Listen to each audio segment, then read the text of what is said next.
Ја прекорачил брзината за 27 км на час, па добил казна од над 90.000 евра. Наименуван милионер од Швајцарија, инаку француски државјанин кој живее во оваа земја 20 години, се најден на мета на законот. Тој го пречекорил ограничувањето на брзината во населено место и добил казна од која секој возач би се онесвестил.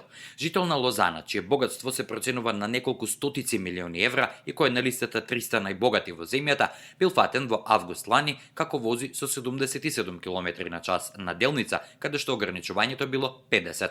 Судските органи немале дилема при одредувањето на казната. Обвинителот пресметал условна казна согласно законот, 40 дена казна во износ од по 2060 евра дневно, како и еднократна парична казна од 10.300 евра или севкупно 92.700 евра. Локалните медиуми објавуваат дека ова не е прв пат да биде казнет за пребрзо возење. Пред 8 години тој бил казнет со околу 80.000 евра. На овој начин, судскиот систем се обидува да обезбеди еднаквост пред законот, бидејќи казна од 300 евра за обичен граѓанин и казна од 82.000 евра за мултимилионер може да имаат ист ефект од одвраќање.